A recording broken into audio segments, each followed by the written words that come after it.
સ્થાનિક સ્વરાજની ચૂંટણીમાં નારાજ ઉમેદવારોની આગમાં હવે સ્ટાર પ્રચારક દાજી રહ્યા હોય તેવો ઘાટ સર્જાયો છે। એક તરફ ઉમેદવારોનો વિરોધ જોવા મળી રહ્યો છે તો બીજી બાજુ હવે સ્ટાર પ્રચારકો જે મેદાને ઉતર્યા છે તેમનો પણ વિરોધ જોવા મળી રહ્યો છે। કોંગ્રેસના જિગ્નેશ મેવાણી ઉમેદવારો સાથે પ્રચારમાં નીકળ્યા ત્યારે કોંગ્રેસના જ નારાજ કાર્યકરોએ કાળા વાવટા બતાવ્યા। શું છે આ સમગ્ર મામલો, વાત કરીશું આ વિડીયોમાં। વૈષ્ણવજન તો તેને કહીએ જે પીડ પરાઈ જાનાને રે। નમસ્કાર, નવજીવન ન્યૂઝમાં આપનું સ્વાગત છે। હું છું જયંત દાફડા। સ્થાનિક સ્વરાજની ચૂંટણીના હવે ગણતરીના દિવસો બાકી છે ત્યારે ઉમેદવારો સ્થાનિકોના સવાલોથી ઘેરાઈ રહ્યા છે। તેવામાં જે નેતાઓને ટિકિટ નથી મળી તેમની પણ નારાજગી સામે આવી રહી છે અને તેમના જ પક્ષ સામે બંધ પોકારી રહ્યા છે। આવો જ ઘાટ સર્જાયો છે અમદાવાદમાં કોંગ્રેસના નેતા જિગ્નેશ મેવાણીને કાળા ઝંડા બતાવવામાં આવ્યા અને સાથે જ નારાબાજી પણ કરવામાં આવી।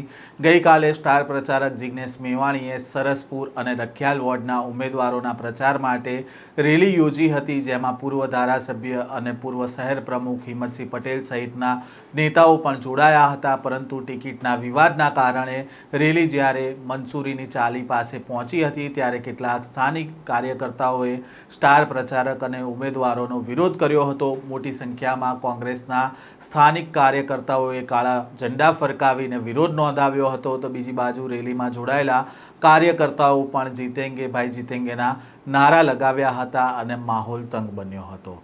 આ જે વિવાદ હતો તે વધારે ન વકરે તે માટે મોટી સંખ્યામાં ત્યાં પોલીસનો બંદોબસ્ત પણ ગોઠવવામાં આવ્યો હતો। પહેલાં તો જિગ્નેશ મેવાણી જ્યારે રેલી લઈને નીકળ્યા ત્યારે કેવા દ્રશ્ય સર્જાયા તેની ઉપર એક નજર કરીએ।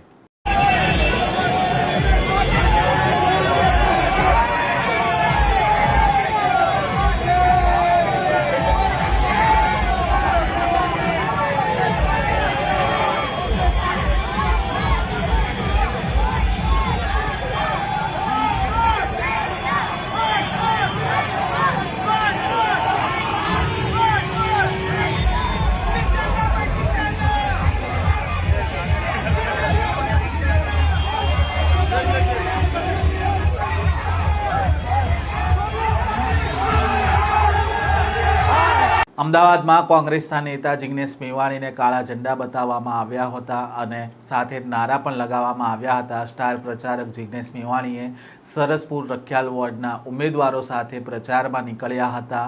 લોકોને મત માંગવા માટે જ્યારે નીકળ્યા ત્યારે તેમના જ પક્ષના કાર્યકર્તાઓ દ્વારા કાળા ઝંડા બતાવવામાં આવ્યા હતા। જિગ્નેશ મેવાણીની સાથે પૂર્વ ધારાસભ્ય હિંમતસિંહ પટેલ પણ હતા અને ક્યાંક ને ક્યાંક જે નેતાઓની ટિકિટ કપાઈ છે, જે કાર્યકર્તાઓની ટિકિટ કપાઈ છે તેને લઈને હજી પણ આ વિવાદ છે તે શાંત નથી થયો અને હવે આ જે વિવાદ છે તે પોતાના જ ઉમેદવારોને જોવા મળી રહ્યો છે, કારણ કે જે ઉમેદવારોને ટિકિટ મળી છે તેમનો વિરોધ અત્યારે તેમના જ પક્ષના નેતા કરી રહ્યા છે। સાથે જ જે પ્રકારે માહોલ ગઈકાલે સર્જાયો હતો અને આ વિવાદ વધુ ન વકરે તે માટે પોલીસે પણ તકેદારી રાખી હતી, કારણ કે જે આ રેલી નીકળી હતી ત્યારે નારેબાજી પણ લાગ્યા હતા અને ક્યાંક ને ક્યાંક માહોલ પણ તંગ બન્યો હતો।